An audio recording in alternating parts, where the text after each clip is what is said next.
നമ്മുടെ കൈവശമുള്ളതെല്ലാം പ്രയോജനകരമായി ഉപയോഗിക്കുവാൻ നമ്മെ സഹായിക്കുന്ന ചിന്ത ഏതാണ്? അതുതന്നെ നമുക്കിന്ന് ചിന്തിക്കാം.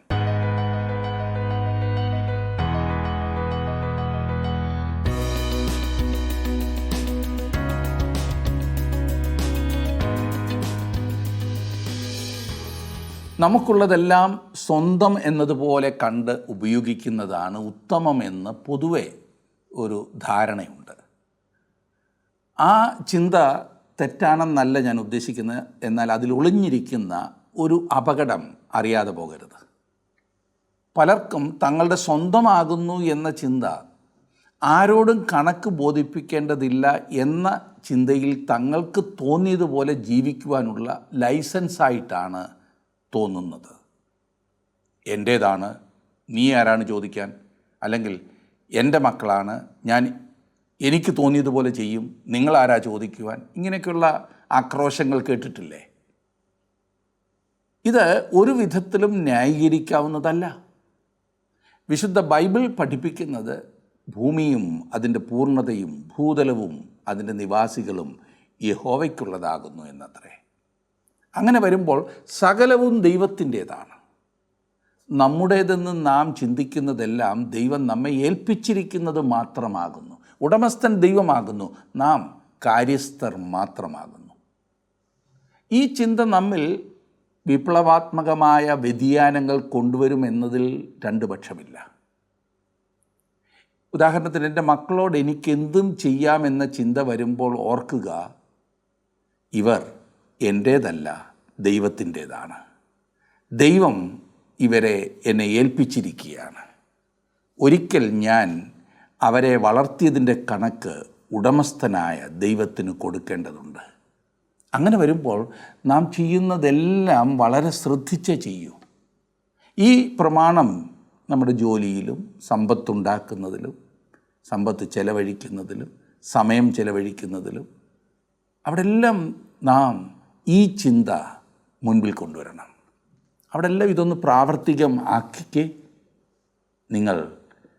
നിങ്ങൾക്കും മറ്റുള്ളവർക്കും ഒരു വലിയ അനുഗ്രഹമായി മാറും. 23-ാം സങ്കീർത്തനം വരെയാണല്ലോ നാം പഠിച്ചത്. ഇന്ന് 24-ഉം 25-ഉം സങ്കീർത്തനങ്ങളാണ് നാം പഠിക്കുവാൻ പോകുന്നത്. വളരെ അനുഗ്രഹീതമായ ചിന്തകൾ 24-ാം സങ്കീർത്തനം എടുത്താട്ടെ.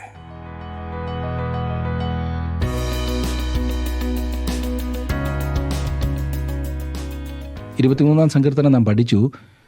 അത് നിങ്ങൾക്ക് അനുഗ്രഹകരമായിരുന്നു എന്ന് ഞാൻ വിശ്വസിക്കട്ടെ. നമുക്ക് ഇനിയും 24-ാം സങ്കീർത്തനത്തിലേക്ക് പ്രവേശിക്കാം. ക്രിസ്തുവിനെ ഈ 24-ാം സങ്കീർത്തനത്തിൽ ശ്രേഷ്ഠ ഇടയനായിട്ടാണ് നമുക്ക് കാണുവാൻ കഴിയുന്നത്. കിരീടത്തിൻ്റെ സങ്കീർത്തനം ആകുന്നു ഇത്. ഇടയശ്രേഷ്ഠൻ വരുന്നതിനെക്കുറിച്ച് ഈ സങ്കീർത്തനത്തിൽ പറയുന്നു. ഈ സങ്കീർത്തനം ദാവീദ് എഴുതിയതും പെട്ടകം കിര്യത്ത് യെയാരീമിൽ നിന്ന് സിയോൻ കുന്നിലേക്ക് കൊണ്ടുവന്നപ്പോൾ പാടിയതുമായതാകുന്നു എന്നത്രേ നമുക്ക് ഇത് വായിക്കുമ്പോൾ മനസ്സിലാക്കുവാൻ കഴിയുന്നത്. ശമൂവേലിൻ്റെ 2-ാം പുസ്തകം 6-ാം അധ്യായത്തിൻ്റെ 12 മുതൽ 23 വരെയുള്ള വാക്യങ്ങളിൽ യഹൂദ ചരിത്രകാരനായ യോസിഫസ് പറയുന്നത്, പെട്ടകം സിയോൻ കുന്നിലേക്ക് കൊണ്ടുവന്നപ്പോൾ അതിനു മുൻപിൽ 7 സംഘം പാട്ടുകാരും സംഗീതക്കാരും അണിയണിയായി നീങ്ങുകയും ദാവീദ് പ്രത്യേകമായി തയ്യാറാക്കിയിരുന്ന കൂടാരത്തിൽ പെട്ടകം വെക്കുകയും ചെയ്തു എന്നാണ്. അതെ, ദേവാലയം പണിയപ്പെടുന്നതുവരെ പെട്ടകം അവിടെയാണല്ലോ സ്ഥാപിച്ചിരുന്നത്. 1 മുതൽ 6 വരെയുള്ള വാക്യങ്ങളിൽ രാജാവിനോടുകൂടെ രാജ്യത്തിൽ പ്രവേശിക്കുന്ന സ്നേഹിതരെക്കുറിച്ചും 7 മുതൽ 10 വരെയുള്ള വാക്യങ്ങളിൽ രാജ്യം സ്ഥാപിക്കുവാൻ വരുന്ന രാജാവിനെക്കുറിച്ചുമാണ് പറഞ്ഞിരിക്കുന്നത്. ദാവീദിൻ്റെ കാലത്ത് ഈ സങ്കീർത്തനം പാടുന്നത് കേൾക്കുന്നത് തന്നെ വളരെ മനോഹരമായ കാര്യമായിരുന്നു എന്നതിൽ സംശയമില്ല. രാജ്യത്തിൽ പ്രവേശിക്കുന്ന രാജാവിൻ്റെ സ്നേഹിതന്മാർ. 24-ാം സങ്കീർത്തനത്തിൻ്റെ 1-ഉം 2-ഉം വാക്യങ്ങൾ ഞാനൊന്ന് വായിക്കട്ടെ. ഭൂമിയും അതിൻ്റെ പൂർണ്ണതയും ഭൂതലവും അതിൻ്റെ നിവാസികളും യഹോവയ്ക്കുള്ളതാകുന്നു. സമുദ്രങ്ങളുടെ മേൽ അവൻ അതിനെ സ്ഥാപിച്ചു, നദികളുടെ മേൽ അവൻ അതിനെ ഉറപ്പിച്ചു. ഭൂമി യഹോവയ്ക്കുള്ളതാകുന്നു, അഥവാ ഭൂമി യഹോവയുടെ വകയാകുന്നു എന്നാണ് അർത്ഥം. ദാവീദ് വീണ്ടും ദൈവത്തെ സൃഷ്ടാവായി ചൂണ്ടിക്കാണിക്കുകയാണ് ചെയ്യുന്നത്. ഈ ഭൂമി ദൈവത്തിൻ്റെ വക ആകുന്നു. ഇത് യാതൊരു ഭരണകക്ഷിയുടെയും വകയല്ല, യാതൊരു ഭരണാധികാരിയുടെയും വകയല്ലിത്. ഇന്ന് ഈ ഭൂമിയുടെ ഉടമസ്ഥാവകാശം ഏറ്റെടുത്ത് നടത്തുവാൻ ആഗ്രഹിക്കുന്ന അനേകരുണ്ട്. എന്നാൽ ഇത് ദൈവത്തിൻ്റെ വകയാകുന്നു എന്നതത്രേ സത്യം. സമുദ്രങ്ങളുടെ മേൽ അവൻ അതിനെ സ്ഥാപിച്ചു, നദികളുടെ മേൽ അവൻ അതിനെ ഉറപ്പിച്ചു. സൃഷ്ടിപ്പിൻ്റെ 3-ാം ദിവസം ദൈവം ഇപ്രകാരം പറഞ്ഞു, ദൈവം ആകാശത്തിന് കീഴിലുള്ള വെള്ളം ഒരു സ്ഥലത്ത് കൂടട്ടെ, ഉണങ്ങിയ നിലം ഉണ്ടാകട്ടെ എന്ന് കൽപ്പിച്ചു. അങ്ങനെ സംഭവിച്ചു. ഉണങ്ങിയ നിലത്തിന് ദൈവം ഭൂമി എന്നും വെള്ളത്തിൻ്റെ കൂട്ടത്തിന് സമുദ്രമെന്നും പേരിട്ടു. നല്ലത് എന്ന് ദൈവം കണ്ടു. ദൈവം വെള്ളത്തെ ഒരുമിച്ച് കൂട്ടിയപ്പോൾ മുങ്ങിക്കിടന്ന സ്ഥലം പ്രത്യക്ഷമായി. അത് മരണത്തിൽ നിന്നുള്ള ജീവനായിരുന്നു. അത് ഉയർത്തെഴുന്നേൽപ്പിനെ കുറിക്കുന്നു. ഇനിയും 3-ാം വാക്യത്തിലേക്ക് വന്നാട്ടെ. യഹോവയുടെ പർവ്വതത്തിൽ ആർ കയറും? അവൻ്റെ വിശുദ്ധ സ്ഥലത്ത് ആർ നിൽക്കും? അവൻ്റെ വിശുദ്ധ സ്ഥലത്ത് ആർ നിൽക്കും? അടുത്ത വാക്യത്തിൽ അതിൻ്റെ ഉത്തരം നൽകുന്നുണ്ട്. വെടിപ്പുള്ള കൈയും നിർമ്മല ഹൃദയമുള്ളവൻ, വ്യാജത്തിന് മനസ്സ് വെക്കാതെയും കള്ളസത്യം ചെയ്യാതെയും ഇരിക്കുന്നവൻ, ഇങ്ങനെയുള്ളവൻ, അവൻ മാത്രമേ യഹോവയുടെ വിശുദ്ധ പർവ്വതത്തിൽ കയറുകയുള്ളൂ എങ്കിൽ നമ്മിൽ പലരും അവിടെ കാണുമായിരുന്നില്ലേ? എന്നാൽ ക്രിസ്തുവിൽ ദൈവം നമ്മെ വിശുദ്ധരായി കാണുന്നതുകൊണ്ട് നമുക്ക് കൃപയാൽ അവൻ്റെ സന്നിധിയിലേക്ക് പ്രവേശനം ലഭിച്ചിരിക്കുന്നതിനാൽ നമുക്ക് ദൈവത്തെ സ്തുതിക്കാം. അതെ, ഇവിടെ നമുക്ക് കാണുവാൻ സാധിക്കുന്നത് ശരിയായ ലക്ഷ്യമുള്ള ഒരുവൻ. അതെ, ശരിയായ അറിവുള്ള ഒരുവനെക്കുറിച്ചാണ് ആദ്യത്തെ 2 വാക്യങ്ങളിൽ നാം കണ്ടത്. ഇവിടെ പറയുന്ന ശരിയായ ലക്ഷ്യം എന്താണെന്നറിയാമോ? യഹോവയുടെ പർവ്വതത്തിൽ ആർ കയറും? അവൻ എപ്പോഴും ചിന്തിക്കുന്നത് എങ്ങനെ ദൈവത്തെ പ്രസാദിപ്പിക്കാം, ദൈവവഴികളിലായിരിക്കാം എന്നുള്ളതാണ്. ഞാൻ അവനെ എൻ്റെ രക്ഷകനായി വിശ്വസിച്ചതുകൊണ്ട് നമ്മെ അവൻ്റെ കൃപാസനത്തിന് മുൻപാകെ കൊണ്ടുചെല്ലുന്ന കാര്യം അവൻ ഏറ്റെടുത്തിരിക്കുകയാണ്. ഇനിയും അനുഗ്രഹത്തെക്കുറിച്ച് പറയുന്നത് നോക്കിക്കേ, 5-6 വാക്യങ്ങൾ. അവൻ യഹോവയുടെ അനുഗ്രഹവും തൻ്റെ രക്ഷയുടെ ദൈവത്തോട് നീതിയും പ്രാപിക്കും. ഇതാകുന്നു അവനെ അന്വേഷിക്കുന്നവരുടെ തലമുറ. യാക്കോബിൻ്റെ ദൈവമേ, തിരുമുഖം അന്വേഷിക്കുന്നവർ ഇവർ തന്നെ. ഈ ഘോഷയാത്ര, ഈ ഗാനം ആലപിച്ചുകൊണ്ട് യെരൂശലേമിലേക്ക് പ്രവേശിക്കുന്നത് മനസ്സിൽ കാണുക. ഇതൊരു വലിയ ഘോഷയാത്രയാണ്. ഇതാണ് അനുഗ്രഹം. 7-ാം വാക്യം നോക്കിക്കേ. വാതിലുകളെ നിങ്ങളുടെ തലകളെ ഉയർത്തുവിൻ, പണ്ടേയുള്ള കതകുകളെ ഉയർന്നിരിപ്പിൻ, മഹത്വത്തിൻ്റെ രാജാവ് പ്രവേശിക്കട്ടെ. വാതിൽക്കൽ നിന്ന് ഒരു ശബ്ദം ഇപ്രകാരം വിളിച്ചു ചോദിക്കുന്നു, മഹത്വത്തിൻ്റെ രാജാവ് ആര് എന്ന്. ഗാനം ആലപിക്കുന്നവർ ഇപ്രകാരം ഉത്തരം കൊടുക്കുന്നു. 8-ാം വാക്യം, മഹത്വത്തിൻ്റെ രാജാവ് ആർ? ബലവാനും വീരനുമായ യഹോവ, യുദ്ധവീരനായ യഹോവ തന്നെ. ഇനിയും 9-ാം വാക്യത്തിൽ കാണുന്നത്, വാതിലുകളെ നിങ്ങളുടെ തലകളെ ഉയർത്തുവിൻ, പണ്ടേയുള്ള കതകുകളെ ഉയർന്നിരിപ്പിൻ, മഹത്വത്തിൻ്റെ രാജാവ് പ്രവേശിക്കട്ടെ. വാതിൽക്കൽ നിന്ന് വീണ്ടും മറ്റൊരു ശബ്ദം അന്വേഷിക്കുകയാകുന്നു, മഹത്വത്തിൻ്റെ രാജാവ് ആരാകുന്നു എന്ന്. വീണ്ടും ഗാനം ആലപിക്കുന്നവർ ഒരുമിച്ച് ഇപ്രകാരം ഉത്തരം നൽകുന്നു, മഹത്വത്തിൻ്റെ രാജാവ് സൈന്യങ്ങളുടെ യഹോവ തന്നെ, അവനാകുന്നു മഹത്വത്തിൻ്റെ രാജാവ്. ഈ ഭാഗം 2 കാര്യങ്ങൾ വ്യക്തമായി നമ്മോട് പറയുന്നു. ഒന്നാമതായി, നമ്മുടെ കർത്താവ് സ്വർഗത്തിലേക്ക് മടങ്ങിപ്പോയപ്പോഴത്തെ ഒരു ചിത്രം ഇവിടെ നമുക്ക് ലഭിക്കുന്നു. അതേസമയം തന്നെ നമ്മുടെ കർത്താവ് ഭൂമിയിലേക്ക് വീണ്ടും വരുന്നതിൻ്റെ ഒരു ചിത്രവും ഇവിടെ നമുക്ക് ലഭിക്കുന്നു. വാതിലുകളെ നിങ്ങളുടെ തലകളെ ഉയർത്തുവീൻ, പണ്ടേയുള്ള കതകുകളെ ഉയർന്നിരിപ്പീൻ, മഹത്വത്തിൻ്റെ രാജാവ് പ്രവേശിക്കട്ടെ. അവൻ ആരാണ്? ലോകത്തിന് അതറിയില്ല. എന്നാൽ ഈ സങ്കീർത്തനം അതിൻ്റെ ഉത്തരം നമുക്ക് നൽകുന്നു. ബലവാനും വീരനുമായ യഹോവ, യുദ്ധവീരനായ യഹോവയാകുന്നു മഹത്വത്തിൻ്റെ രാജാവ്. തുടർന്ന് മഹത്വത്തിൻ്റെ രാജാവിന് പ്രവേശിക്കുവാൻ വാതിലുകൾ തങ്ങളുടെ തലകളെ ഉയർത്തുവാൻ പറഞ്ഞിരിക്കുകയാണ്. ഇന്ന് അവൻ അകത്ത് പ്രവേശിച്ചിട്ടില്ല. ലോകം അവനെ ത്യജിച്ച് കളഞ്ഞിരിക്കുന്നു. ആരാണ് മഹത്വത്തിൻ്റെ രാജാവ്? അവൻ സൈന്യങ്ങളുടെ യഹോവയാണ്, കർത്താവായ യേശു ക്രിസ്തു തന്നെ. അവൻ രാജാതി രാജാവും കർത്താതി കർത്താവുമാകുന്നു. അവൻ മഹത്വത്തിൻ്റെ രാജാവ് തന്നെ. എന്നെ ശ്രദ്ധിക്കുന്ന പ്രിയ സഹോദര, താങ്കളുടെ ജീവിതത്തിൽ അവന് പ്രവേശിക്കുവാനായി താങ്കളുടെ ഹൃദയവാതിൽ തുറന്നു കൊടുത്തിട്ടുണ്ടോ? അവിടുന്ന് താങ്കളുടെ ജീവിതത്തിൽ കടന്നു വരുവാൻ ആഗ്രഹിക്കുന്നു. സുഹൃത്തെ, വെളിപ്പാട് പുസ്തകം 3-ാം അധ്യായത്തിൻ്റെ 20-ാം വാക്യത്തിൽ നാം വായിക്കുന്നത്, ഞാൻ വാതിൽക്കൽ നിന്ന് മുട്ടുന്നു, ആരെങ്കിലും എൻ്റെ ശബ്ദം കേട്ട് വാതിൽ തുറന്നാൽ ഞാൻ അവൻ്റെ അടുക്കൽ ചെന്ന് അവനോടും അവൻ എന്നോടും കൂടെ അത്താഴം കഴിക്കും. ഇനി നമുക്ക് 25-ാം സങ്കീർത്തനം കൂടി നോക്കാം. കരുണയ്ക്കും വിടുതലിനും വേണ്ടിയുള്ള യാചനയാണ് 25-ാം സങ്കീർത്തനത്തിൽ നാം കാണുന്നത്. ഇവിടെ നാം സങ്കീർത്തനങ്ങളിലെ വേറൊരു ഭാഗത്തേക്ക് കടന്നു വന്നിരിക്കുകയാണ്. 25 മുതൽ 39 വരെയുള്ള 15 സങ്കീർത്തനങ്ങൾ ഈ ഭാഗത്ത് ഉൾപ്പെടുന്നു. ഈ സങ്കീർത്തനങ്ങളിൽ പ്രഥമമായും ദാവീദ് തൻ്റെ അനുഭവങ്ങൾ രേഖപ്പെടുത്തിയിരിക്കുകയാകുന്നു. എന്നാൽ അതേസമയം തന്നെ ഇസ്രായേലിൻ്റെ ശേഷിപ്പ് പ്രയാസങ്ങളിൽ കൂടി കടന്നു പോകുന്ന ആ ഭാവിയിലേക്കും നോക്കുകയാണ് ചെയ്യുന്നത്. ഇന്ന് വിശ്വാസികൾക്ക് ഗിലെയാദിലെ കുഴമ്പ് പോലെ ഈ സങ്കീർത്തനങ്ങൾ ആശ്വാസം പകർന്നു കൊടുക്കുന്നു. ഈ സങ്കീർത്തനങ്ങൾ വളരെയേറെ വ്യക്തിപരവും ശാന്തവുമാണ്. ഇന്ന് നമ്മുടെ ജീവിതത്തിൽ ഈ സങ്കീർത്തനങ്ങൾ നല്ല സ്വാധീനം ചെലുത്തിക്കൊണ്ടാണ് ഇരിക്കുന്നത്. അവ ഭൂതം, വർത്തമാനം, ഭാവി എന്നീ എല്ലാ കാലങ്ങൾക്കും അനുയോജ്യമായിരിക്കുന്നു. ഇവയിൽ ചില സങ്കീർത്തനങ്ങൾ അത്രമാത്രം പരിചിതമായിരിക്കില്ല, എങ്കിലും അവയ്ക്ക് നമ്മോട് വളരെ കാര്യങ്ങൾ പറയുവാനുണ്ട്. പ്രധാനപ്പെട്ട കാര്യങ്ങൾ മാത്രമേ നാം ഈ സങ്കീർത്തനങ്ങൾ പഠിക്കുമ്പോൾ എടുത്ത് ചിന്തിക്കുകയുള്ളൂ കേട്ടോ. ചില ഭാഗങ്ങൾ പ്രത്യേകമായി വിശദീകരണം ആവശ്യമില്ലാതെ തന്നെ മനസ്സിലാക്കാവുന്നവയാണ്. അങ്ങനെയുള്ള ഭാഗം ചിന്തിക്കുവാൻ നാം സമയമെടുക്കുന്നതല്ല. അതുകൊണ്ട് ഓരോ സങ്കീർത്തനത്തിനും ഓരോ ദിവസം അല്ലെങ്കിൽ ഓരോ ആഴ്ച ചെലവഴിച്ച് അവ പഠിപ്പിച്ചില്ല എന്ന് ആരും പരാതിപ്പെടരുതേ. നിങ്ങളത് വായിച്ചു നോക്കുക. സ്വയം മനസ്സിലാക്കുവാൻ സാധിക്കുന്ന അനേകം കാര്യങ്ങളുണ്ട്. കഷ്ടതയിലും പ്രയാസങ്ങളിലും കൂടി കടന്നുപോയ ഒരു മനുഷ്യൻ്റെ അനുഭവങ്ങളാണ് ഈ ഭാഗത്ത് വിവരിച്ചിരിക്കുന്നത്. ആയതുകൊണ്ട് അതുപോലെയുള്ള വിഷമഘട്ടങ്ങളിലും ഏകാന്ത അനുഭവങ്ങളിലും ഈ സങ്കീർത്തനത്തിലേക്ക് തിരിഞ്ഞാൽ നമുക്കും ആശ്വാസവും ധൈര്യവും പ്രാപിക്കാവുന്നതത്രേ.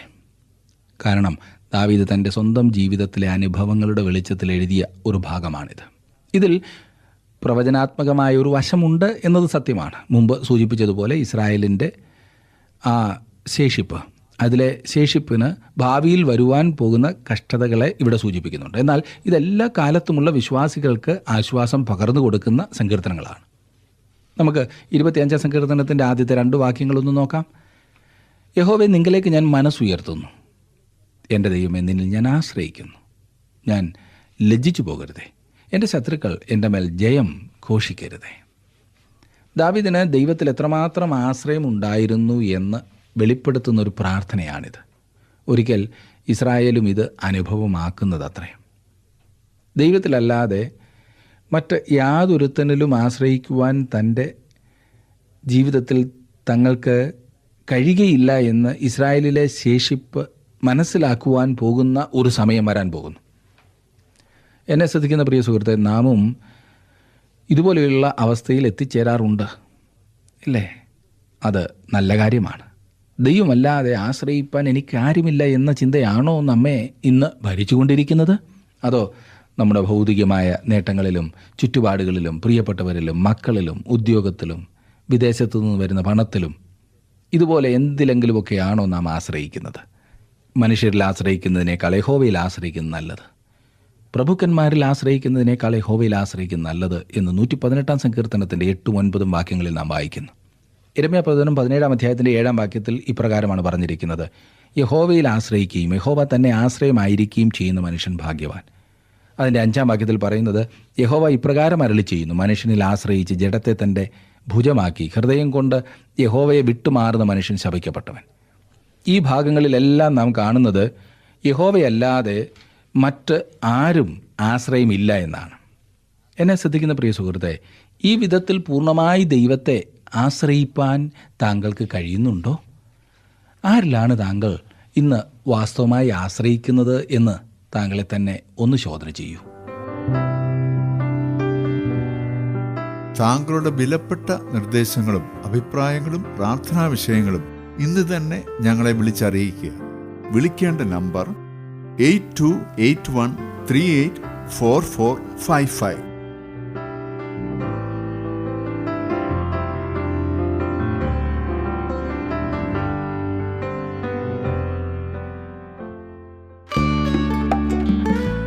ഇന്നത്തെ പ്രോഗ്രാം താങ്കൾക്ക് ഇഷ്ടപ്പെട്ടുവോ? എങ്കിൽ ഉടൻ തന്നെ ഞങ്ങൾക്കൊരു മിസ് കോൾ തരിക. അടുത്ത വിജയി ഒരുപക്ഷെ താങ്കളായിരിക്കാം.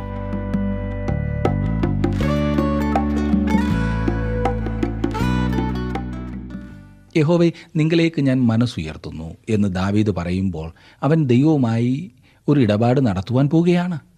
ഇത് ദാവീദ് വെറുതെ പറയുന്ന കാര്യമല്ല, നേരെ മറിച്ച് അവൻ്റെ ആത്മാവാണ് ഇവിടെ സംസാരിക്കുന്നത്.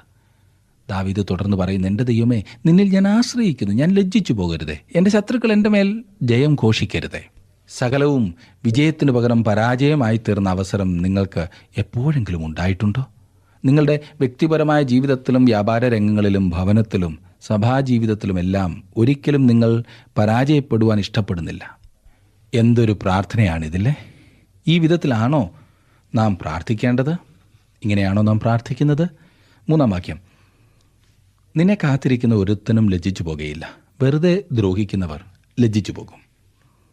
നിന്നെ കാത്തിരിക്കുന്ന ഒരുത്തനും ലജ്ജിച്ചു പോകുകയില്ല എന്ന് പറയുമ്പോൾ 34-ാം സങ്കീർത്തനത്തിൻ്റെ 5-ാം വാക്യമാണ് ഓർമ്മയിൽ വരുന്നത്. അവിടെ അവങ്കലേക്ക് നോക്കിയവർ പ്രകാശിതരായി, അവരുടെ മുഖം ലജ്ജിച്ചു പോയതുമില്ല. അതെ, എന്നെ ശ്രദ്ധിക്കുന്ന സുഹൃത്തെ, യഥാർത്ഥമായി ദൈവത്തിൽ ആശ്രയം വെക്കുക കൊണ്ട് അവങ്കിലേക്ക് അങ്ങനെ തിരിയുന്നവരെ ദൈവം ഒരിക്കലും ലജ്ജിപ്പിക്കില്ല. അവിടുന്ന് എത്ര നല്ല ദൈവമാണെന്നറിയാമോ? അവിടുന്ന് നമ്മുടെ ദൈവമാണ്. അതുകൊണ്ട് അത്രയും നാം പൂർണ്ണമായി അവനിൽ ആശ്രയം വെക്കണം എന്ന് പറയുന്നത്. തുടർന്ന് ദാവീദിൻ്റെ യാചന ശ്രദ്ധിക്കൂ. 4-ാം വാക്യം, യഹോവേ, നിൻ്റെ വഴികളെ എന്നെ അറിയിക്കണമേ, നിൻ്റെ പാതകളെ എനിക്ക് ഉപദേശിച്ചു തരണമേ. ഒരു മനുഷ്യന് പോകാവുന്ന 2 വഴികളുണ്ട്. ഒന്നുകിൽ അവന് ദൈവ വഴിയിൽ മുൻപോട്ട് പോകാം, അല്ലെങ്കിൽ സ്വന്തം വഴികളിൽ അവന് പോകാം. ഒരു തിരഞ്ഞെടുപ്പിന് ദൈവം നമുക്ക് അവസരം നൽകുന്നു. ഏത് വഴി നാം തിരഞ്ഞെടുക്കണം എന്നുള്ളത് നമ്മുടെ കാര്യമാണ്. ഏത് വഴിയിലൂടെയും നമുക്ക് പോകാവുന്നതാണ്. സദൃശവാക്യങ്ങൾ 14:12 നാം വായിക്കുന്നത്, ചിലപ്പോൾ ഒരു വഴി മനുഷ്യന് ചൊവ്വായി തോന്നും, അതിൻ്റെ അവസാനമോ മരണവഴികൾ അത്രേ. സഭാപ്രസംഗി 3:6 പറഞ്ഞിരിക്കുന്നത്, നിന്റെ എല്ലാ വഴികളിലും അവനെ നനച്ചുകൊള്ളുക, അവൻ നിന്റെ പാതകളെ നേരെയാക്കുമെന്നാണ്. നിന്റെ വഴി യഹോവയെ ഭരമേൽപ്പിക്കുക, അവനിൽ തന്നെ ആശ്രയിക്കുക, അവനത് നിർവഹിക്കുമെന്ന് സങ്കീർത്തനങ്ങൾ 37:5 നാം വായിക്കുന്നു. മനുഷ്യന് തൻ്റെ വഴികളൊക്കെയും വെടിപ്പായി തോന്നുന്നു, യഹോവയോ ആത്മാക്കളെ തൂക്കി നോക്കുന്നു എന്ന് സദൃശവാക്യങ്ങൾ 16:2 നാം കാണുന്നു. അതുകൊണ്ട് ദൈവത്തോട് വിളിച്ചപേക്ഷിച്ചുകൊണ്ട്, യഹോവേ, നിൻ്റെ വഴി എന്നെ കാണിക്കണമേ, ഞാൻ നടക്കേണ്ടുന്ന വഴി എനിക്ക് പറഞ്ഞു തരണമേ എന്ന് പറയുക എത്ര മഹത്വകരമായ കാര്യമാണ്. ദൈവം കാണിച്ചു തരുന്ന വഴിയിൽ നാം മുൻപോട്ട് പോകുന്നത് അനുഗ്രഹകരമായ വസ്തുതയാണ്. അവൻ നമുക്ക് വഴി കാണിച്ചു തരണം എന്ന് നാം ആഗ്രഹിക്കുന്നുവെങ്കിൽ ആ വഴി അവൻ കാണിച്ചു തരും. എന്നിട്ട് അവൻ നമ്മെ നേരായ പാതയിൽ മുൻപോട്ട് നയിക്കും.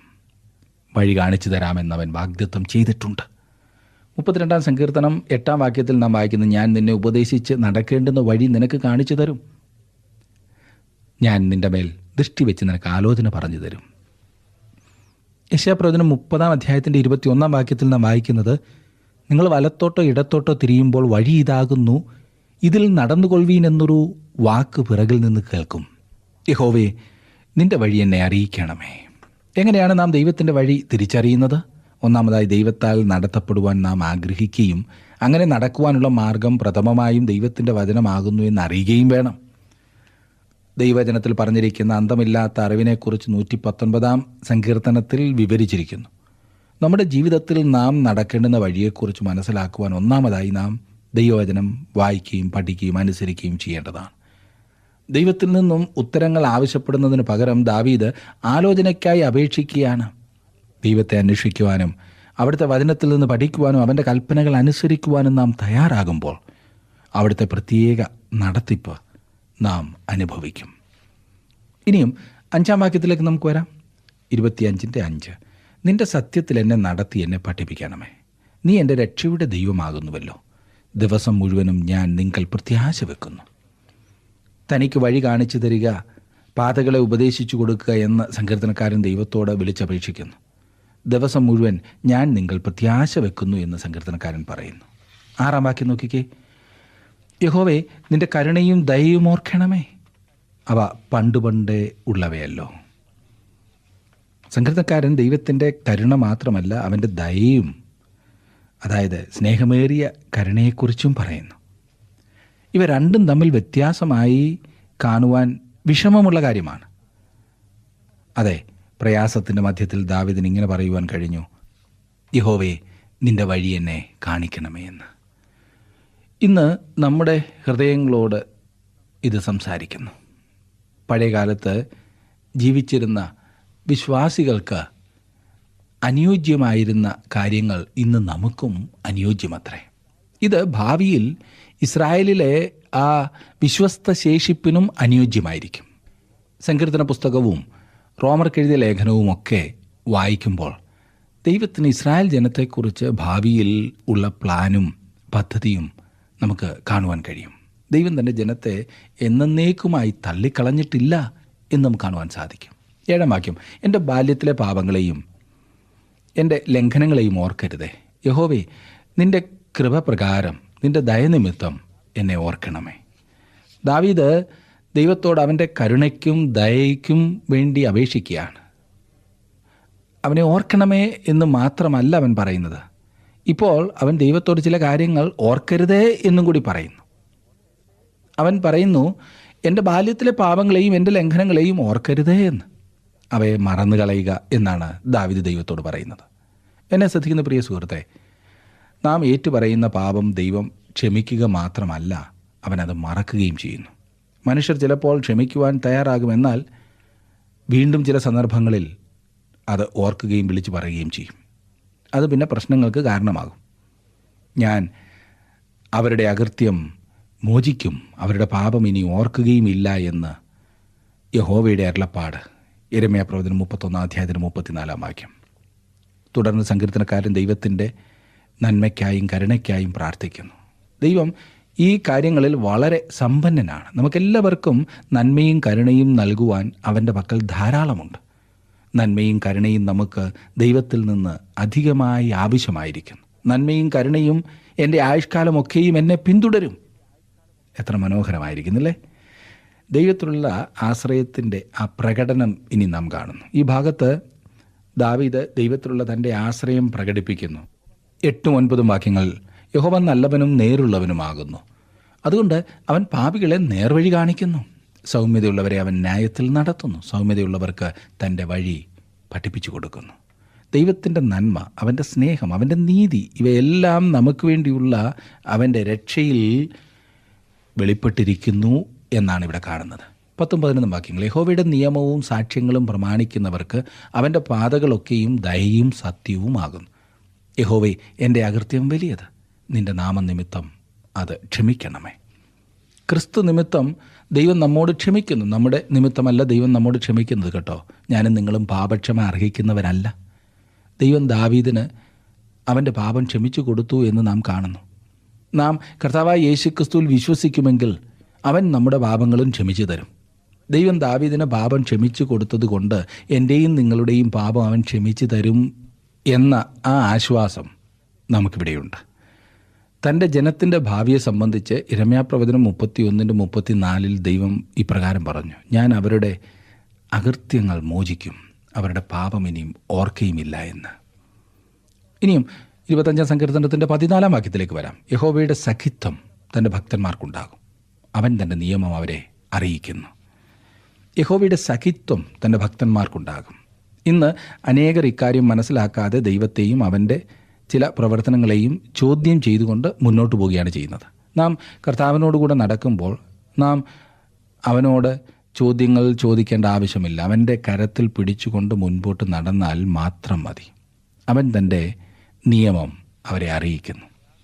ഇനിയും പ്രയാസവും വിടുതലും നാം കാണുന്നു. ഈ സങ്കീർത്തനത്തിൻ്റെ അവസാന ഭാഗത്തേക്ക് നാം വരുമ്പോൾ ഇസ്രായേലിന് ഭാവിയിൽ വരുവാനിരിക്കുന്ന കഷ്ടതകളെക്കുറിച്ച് വീണ്ടും നാം കാണുന്നു.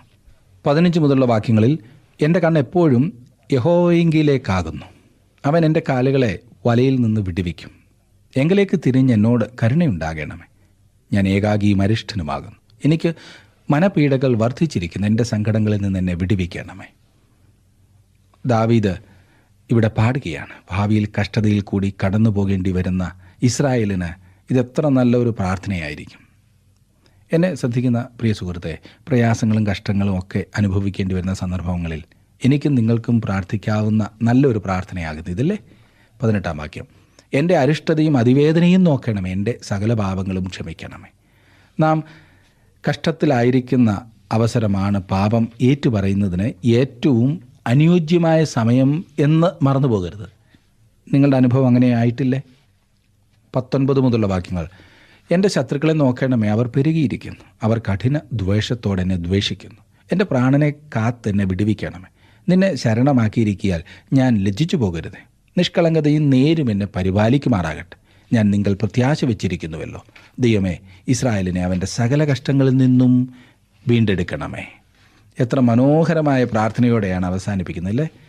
അവൻ ഇവിടെ പറയുന്നത് ഈ പ്രാർത്ഥന പ്രത്യേകമായി ഇസ്രായേലിന് ഉണ്ടാകുവാൻ പോകുന്ന കഷ്ടതകളെ സംബന്ധിച്ചിട്ടുള്ളതാണ്. ദൈവമക്കളായ നമുക്കെല്ലാം ഈ ലോക ജീവിതത്തിൽ കഷ്ടതകളുണ്ട്. ഇത് നമുക്കുമുള്ള പ്രാർത്ഥനയാണ്. എൻ്റെ ദൈവമേ, ഞങ്ങളുടെ സകല കഷ്ടങ്ങളിൽ നിന്നും ഞങ്ങളെ വീണ്ടെടുക്കണമേ, വിടുവിക്കണമേ എന്ന്. നമ്മുടെ സകല കഷ്ടങ്ങളിൽ നിന്നും വിടുവിക്കുവാൻ ദൈവത്തിന് മാത്രമേ സാധിക്കൂ. അവനിൽ ആശ്രയിക്കുന്നവരെ അവൻ ഒരു നാളും കൈവിടില്ല എന്നത് ദൈവത്തിൻ്റെ വാഗ്ദത്തമാണ്. എന്നെ ശ്രദ്ധിക്കുന്ന നിങ്ങളുടെ ജീവിതത്തിൽ ദൈവത്തിൽ ആശ്രയിക്കുവാൻ കഴിയുന്നുണ്ടോ? ആ ഉറപ്പുണ്ടോ? നിങ്ങളുടെ ജീവിതത്തെ ദൈവകരങ്ങളിലേക്ക് സമർപ്പിച്ചാട്ട്. ഇന്നത്തെ പഠനം നിങ്ങൾക്കതിന് സഹായകമായി എന്ന് ഞാൻ വിശ്വസിക്കുന്നു. അടുത്ത ക്ലാസ്സിൽ നമുക്ക് വേറൊരു സങ്കീർത്തനം പഠിക്കണം. അതുവരെ ദൈവ സാന്നിധ്യം നിങ്ങളോടുകൂടി ഉണ്ടായിരിക്കട്ടെ.